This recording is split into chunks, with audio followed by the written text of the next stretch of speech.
We have breaking news out of Arena Football 1. This just dropped last night, March 4th, 2025, approximately 4 days before the season was set to start. The Orlando Predators will not take the field in 2025, and they have been terminated from the league as a result, leaving the AF1 with just 9 teams heading into that inaugural season. There was a massive statement released by the league, and this has to be the most strongly worded statement I have ever read in my time covering professional sports, and for context, I used to cover the Arizona Coyotes. With all that out of the way, here is a statement released by AF1. We were informed today that the Orlando Predators intend to break their commitments to their fans, players, and coaches. Predators owner John Chaney informed us he has decided to no longer compete this season in Arena Football 1. Given this abrupt notice, their membership in Arena Football 1 has been terminated, effective immediately. When we started this endeavor months ago, all of our teams sat together and committed to be honest and diligent partners to build a successful league for our fans and communities. That required a commitment of trust and commitment to each other. This about-face and betrayal of the fans of Orlando and the fans of Arena Football is shocking and unexpected. The Predators have been one of the best-known brands in Arena Football, and the fans of Central Florida deserve better than to be betrayed for self-serving reasons. Quote, "This is a staggering betrayal of trust by someone we had come to know and trust," said League Chairman Steve Titus. "In all my years in the arena game, I have never seen someone act with so little regard for their fans. My heart breaks for the Orlando fans and for arena fans worldwide. We are going to continue forward with our committed and dedicated partners to build a game deserving of our fans' trust and fandom." As part of the communications received today, it was made clear that the core reason for the abrupt withdrawal was to allow Orlando's alleged sale to occur. The central condition that was agreed to was to deprive Predators fans of their team this season. Orlando ownership agreed to this condition without regard for their fans, players, coaches, and partners. Despite all the work that our teams and leagues have done to support each other, the ownership made a decision to selfishly grasp at straws and believe in fantastic stories rather than rely on the trust and relationships that have been forged over the years. There will be fines levied against this ownership group to recoup all losses that have been thrust upon their partners, and we will pursue every avenue to ensure the debts are satisfied. As a result, the Nashville Cats will be headed to Southwest Kansas to kick off the 2025 AF1 season. The Corpus Christi Tritons will not play in Week 0, and their schedule will be rebalanced down the line. We want the fans in Corpus Christi to know that their ownership group is dedicated to the future of their market and Arena Football 1. The Tritons ownership group has stepped up, as good partners do, to move their home opener back 1 week. We would like to apologize for the actions of our former partners to the great fans of the Orlando Predators. You deserve better than to be betrayed for the selfish and desperate aspirations of an owner. That has to be the most venomous statement I have read from a league. Doing a little bit of preparation for this story last night, I had a couple of angles I wanted to look into. I had one person mention how it could be a financial thing because the Predators were selling their tickets for $70, upwards of $70 and higher for the home opener. I did check that out. They were selling their tickets for that high. I was also reading about how Orlando was trying to sell their team, and obviously with this statement, that seems to be the reason for what's going on here. I've been following indoor football for a while. Since 2019 is when I really started making videos on it, and I've been covering indoor football since 2023 for Arena Football Talk, and even just over the last couple of years, I've seen a lot of teams fold or move or go dormant. I don't think I've seen a team since I've been covering actually fold just a week before the season started. Obviously, AFL last year had a lot of problems. I was not personally covering or following AFL last year, but just kind of watching from a distance. Unfortunately, some of the stink of the AFL 3.0 has followed the AF1, and whether it's fair or not, losing 2 teams a month before the season, including a strong brand like the Orlando Predators, who were supposed to be part of the inaugural game of the AF1 for the 2025 season, it's a bad look. And like I mentioned, it is a little unfair to blame the league specifically here. However, there has to be due diligence when it comes to ownership groups. Again, as someone who covered the Coyotes, I have seen my fair share of a league not doing proper due diligence, or just seeing an ownership group just be terrible. An ownership group promise one thing and do another. I understand how this goes. It's just really frustrating for the credibility of this sport. And again, I'm not trying to blame AF1 here, but the arena/indoor game has always had this weird stigma about it. I know they had the heights in the 90s and early 2000s, but a lot of leagues have folded. A lot of teams come and go very frequently, and this is seen as a sport that, frankly, is unsustainable. I don't believe that personally. We have seen leagues like the IFL have great success in recent years. They were even in a really solid position until this season, where they've had some turmoil heading into this year as well, and I know that does happen, but losing a brand like Orlando is not a good look. While recording/editing this video, I did notice the Orlando Predators released their own statement.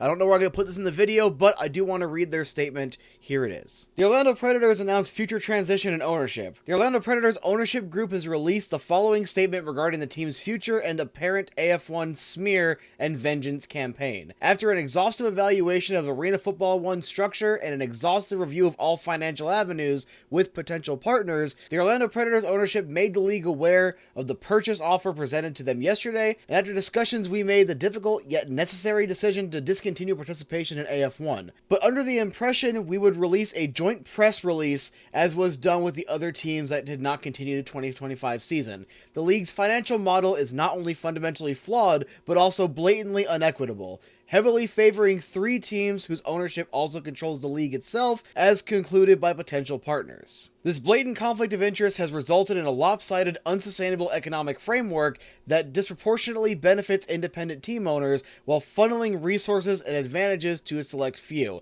as well as creating issues with transparency of league items, which is reminiscent of last year's AFL turmoil. The Orlando Predators were against the model from the beginning, but it won out in the end. The financial demands imposed on non-league affiliated teams were neither fair nor viable, making it impossible to operate competitively or sustainably. The current structure prioritized the interests of those few at the top at a direct expense of the league's overall health and long-term viability. This decision also takes into account broader operational challenges and the well-being of current ownership. While this marks a necessary departure from AF1, the Orlando Predators remain steadfast in their commitment to football in Orlando. As for the AF1 using the word betrayal when speaking about our fans and arena football, everything we do is for our fans, including trying to get a partner or ownership group so the Preds are even more financially sound to give our fans the experience we envisioned. The organization is actively preparing for a transition to new ownership and is dedicated to returning stronger than ever for the 2026 spring football season. Further updates on the team's future will be provided in due course. Everything I'm about to say is speculation on my part, because it is clear that the AF1, the league,